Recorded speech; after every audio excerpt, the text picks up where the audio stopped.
Sir. হ্যাঁ, কি ঘুমাইছো? না স্যার, ঘুমাইনি, আমি আপনার জন্যই ওয়েট করতেছি স্যার। আচ্ছা, তাহলে বলো। তারপরে বাসায় আসতে অবশ্য আমি বাইরে ছিলাম। স্যার খেয়েছেন স্যার? হুম, স্যার কথা তো বলবো স্যার, ভয় লাগতেছে কথা বলতে। বলো, অসুবিধা নেই। স্যার ওই যে আমাদের আমি স্যার এটা টোটালি হ্যান্ডেলিং আমি করি না, প্রথম থেকে আমি করি না, আমি যা করাই উপর উপর করাই। এখন ওই যে আমাদের আপনি চিনবেন, আমাদের যশোরে ছিলেন না স্যার, 26 ছিল, এখন কুষ্টিয়া ডিবিতে আছে স্যার। হুম এখন ও তো আমাদের যশোরের ডিবিতে আসতে যাচ্ছে, হুম এখন বিভিন্ন জায়গায় ও তদবির করার চেষ্টা করতেছে এবং ও আমাদের এসপি স্যারের সাথেও যোগাযোগ করছে। তা এসপি স্যার ওকে একটা অ্যামাউন্টের কথা বলেছে যে এই অ্যামাউন্ট দিলে ও আসতে পারবে। কত এসপি কত চাইছে? এসপি নাকি বলছে 30-এর কথা। হ্যাঁ, এসপি রে 30 দিতে হবে। হ্যাঁ, এসপি তে 30 দিতে হবে। তা ও বলেছে কি যে স্যার আমার যদি 30 থাকতো তাহলে তো আমি এখন মানে সিঙ্গাপুর থাকতাম, এই কথা বলছে সাব্বির। সাব্বির অনেক কান্নাকাটি করে বলছে যে আমার স্যার একটু যদি 15 মধ্যে করে দিতে পারতেন, এই কথা নাকি আমাদের এসপি স্যারকে বলেছে, আনিস স্যারকে। স্যার ও এটা সাব্বির ভালো হবে না। সাব্বির আমি চিনি, ও আমার কাছে ছিল খুব।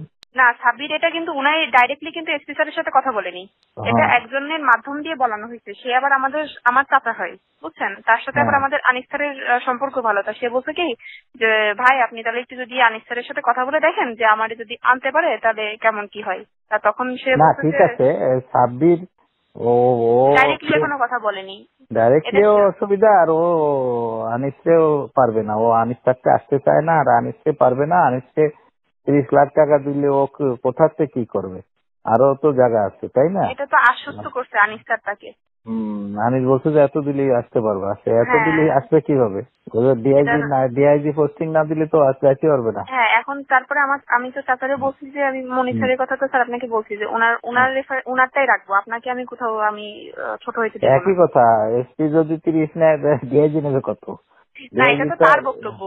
এখন ও তো 30-এ রাজি হচ্ছে না, ও বলছে যে আমি যদি ইনফ্যাক্ট ওরে না দেওয়া ভালো ওরে, কারণ ও মানুষের পর্যায়ে পড়ে না, ও খুব দুষ্টু লোক। ও ওই জায়গায় বসে ভালো কামাই করতেছে, ভাগ দেওয়া লাগতেছে না, ও দিয়ে ওর ভালো। এখানে এসে ও এসপি রেও জানাবে না কিছু, পয়সা দিয়ে গেলে ডিআইজিরও জানাবে না, অতএব ও দুষ্টুমি করবে। ও জায়গা যাওয়ার লোক আছে।